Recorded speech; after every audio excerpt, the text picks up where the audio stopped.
maybe we'll move on to our next speaker. Try to catch up on the time.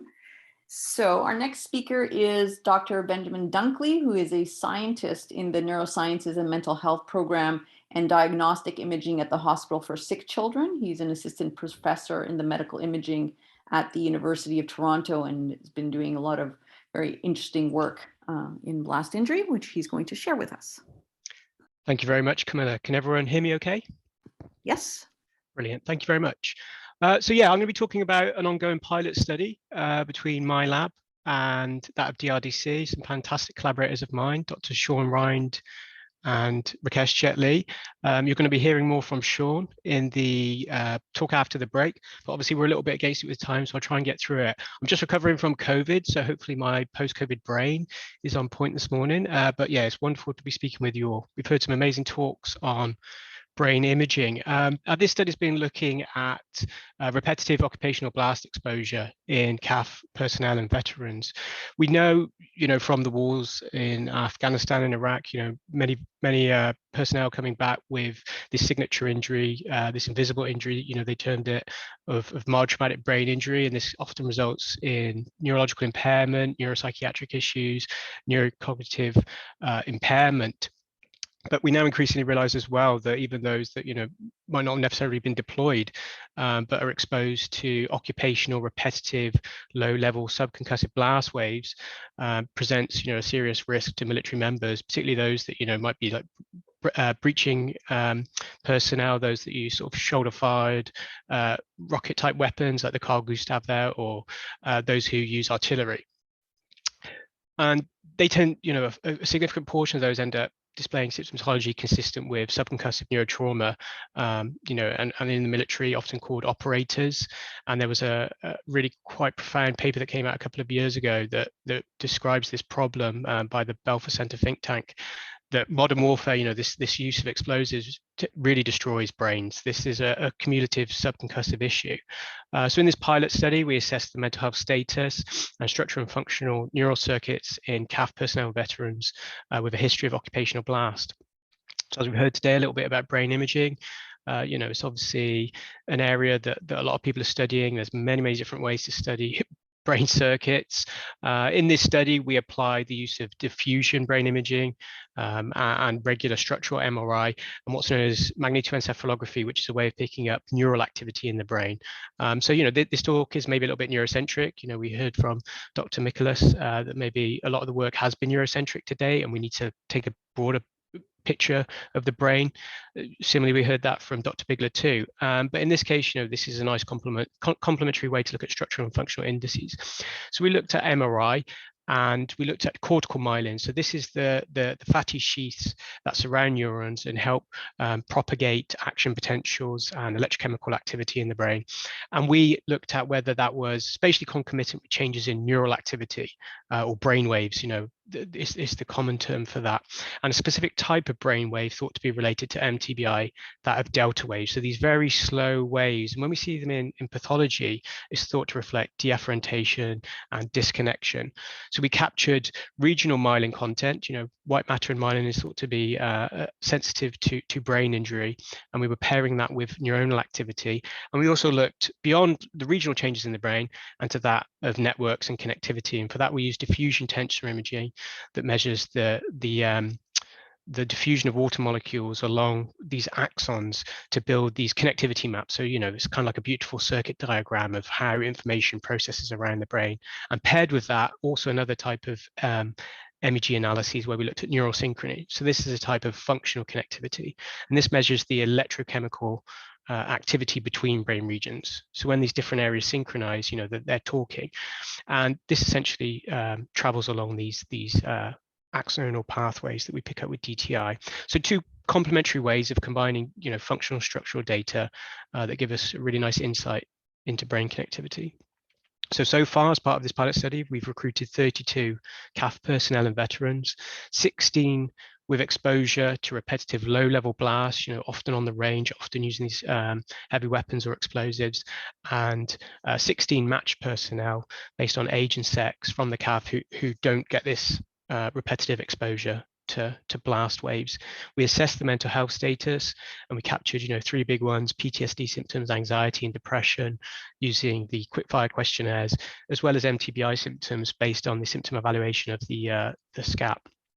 For the imaging, as I've just previously mentioned, we use T1, T2 ratios to estimate the cortical myelin density, so the myeloarchitecture in the cortex, in the grey matter, 6-direction DTI to measure those white matter pathways, and MEG to measure neural firing, electrophysiology. When we looked at the mental health status and mTBI symptoms, we found that, that there was a large amount of variance even within our control group. One of the exclusion criteria were no history of diagnosed mental illness, but we still found that even on the day, a lot of people report PTSD symptoms, anxiety, depression. But in terms of what remained significant between the groups, we found that those with a history of blast exposure reported higher mTBI symptom severity, as well as the number of symptoms. So, that was quite interesting in and of itself.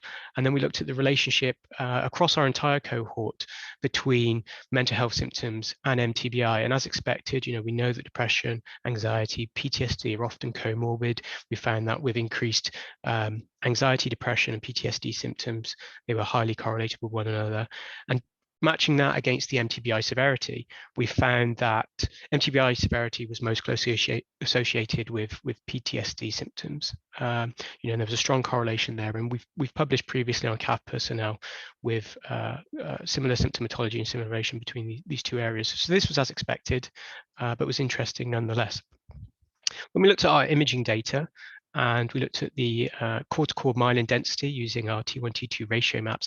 Here you can see our control population, and you can see that cortical myelination is densest in primary motor and sensory cortices, as we'd expected, in the primary visual cortex, in bilateral somatosensory and motor areas. We can see that this myelin density is the highest. When we looked at our blast, straight away we saw quite apparent reductions across, posterior regions, occipital cortices, as well as temporal regions. And these reductions were widespread, across many different cortical areas, and this survived correction. So this seems like quite a large effect, really, across many different regions. There's a reduction in this cortical myelin. When we looked at the MEG slow waves, this delta wave activity, we didn't actually find any differences. We found some systole trending effects in the right frontal cortices, but this didn't survive correction. So it seems like there's some grey matter cortical myelin reduction, but there doesn't seem to be any change in these delta wave brain oscillations, that we call them, that are thought to be indicative of demyelination. Then we looked at connectivity. So we looked at structural connectivity based on fractional anisotropy, mean diffusivity, streamline count, a number of different DTI measures. And here you can see what I like to call the brain's connectivity fingerprint. We break the brain up into 90 different areas. This is pretty routine in the field. 90 different areas based on a standardized atlas, including 78 grey matter regions and 12 subcortical areas. And in this image here, which we call a connectivity matrix, each of these individual pixels indicates the strength between a particular brain region in terms of how strongly it's connected. In this case, we're plotting the streamline count. So that's the number of streams, the number of connections that physically connect different areas of the brain.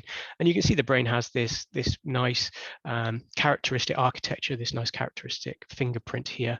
And in the blast, we essentially just found one small difference between the groups, which didn't really survive correction after we were rigorously applying statistical principles. So overall, there were no differences in the streamline count or the fractional anisotropy or the mean diffusivity of these structural connections. And we can apply the same principle in our MEG data as well. So we look at how the different areas of the brain coordinate and communicate by synchronizing between different areas. And you can see straight away that there are similarities in the structure of these two fingerprints, these two QR codes of the brain at the group level, where these highly connected areas kind of in the center of this matrix here actually indicate the posterior regions of the head in the visual cortex, which are highly myelinated, highly connective. And you can see that there are similar patterns in our blast group as well. In our group contrast, we found that there were many connections in many different areas of the brain that showed reduced connectivity and inability to synchronize and talk with one another and communicate. So this is in contrast to our previous data where we find sort of regional and localized changes in the cortical myelin content, but we don't see regional changes in the MEG, neural oscillations and neural activity. Whereas when we look at the connectivity, we don't see any changes in the DTI, but we do see changes in the MEG. These are located posteriorly, you know, on the right-hand side, predominantly lateralized to this area over here. So in summary, you know, just about at the end of the talk now and breaking for lunch. So we found that the exposure to operational stress, you know, which was also in our CAF control group, as well as our persistent low-level blast exposed, you know, was associated with a large variance in mental health challenges, psychiatric symptoms, but including those of PTSD, depression, and anxiety. Almost uniquely, occupational blast was associated with elevated and persistent mTBI symptoms, as we might have expected. We didn't see any regional change in slow wave neural activity, so we didn't see any of this pathological slowing that we might have thought we might have seen in the MEG, and we didn't see any detected changes in the structural connectivity of the brain, but we did see changes in the cortical myelin density in the grey matter, you know, which this is very much consistent with demyelination in these grey matter regions. And we did see changes in the ability of groups of neurons in different brain regions to synchronize with one another and effectively communicate, which suggests that these neural cell assemblies are disrupted. And the next stage of this ongoing study is to really integrate these two data types. Now, is it that the demyelination that occurs in the cortex prevents these groups of neurons from being able to efficiently synchronize and communicate and move information around the brain? So with that, I'd like to thank my collaborators and funders, both past and present. I'm looking forward to the fantastic talks from Drs. Rind and D'Artagnan after the break. Thank you very much. Thank you, Ben. I guess I will take the opportunity to ask one question. I noticed that you had excluded patients with previous mental health issues. But I guess when we think of people and vulnerability, you know, and precision medicine, do you think going forward you're going to continue to exclude certain people? Because I realize you're trying to get to the answer, but yeah, absolutely. You know, we did say that we realized this was going to be a pilot study with a small sample, and that, you know, for detecting these effects, we thought it would be easiest if we could try and exclude comorbidities. As you found, you know, irrespective of the fact that you asked people who have not had a previous mental health diagnosis, oftentimes people report on the day, you know, and it could be something to do with the culture, the stigma of these organizations or what have you. But, you know, people might be reluctant to report or go and see a clinician for these things, but then on the day of coming in for the scan, actually report these issues. But absolutely, you know, we need to cast the net broader, as we've heard in other talks, that, you know, we need to be capturing these comorbid issues, right, and co-varying for them. And if we ever want to move towards precision medicine, you really need to take them into account. So we've actually just wrapped up a study now where we've got close to 100 CAF personnel and veterans with PTSD, you know, and that's obviously highly comorbid with anxiety and depression. And we're going to start to do machine learning on those to kind of do the subtyping and move towards this precision medicine for developing new targets for, say, TMS, C.E.T.S, that kind of thing. So I think as we scale up, you know, we will essentially get rid of that criteria, I think, and say, you know, cast the net a bit more broadly. Perfect. Thank you, Camilla. Well, thank you so much for that really nice talk. And I will let everybody go till lunch, and please come back for 1 p.m. Thank you.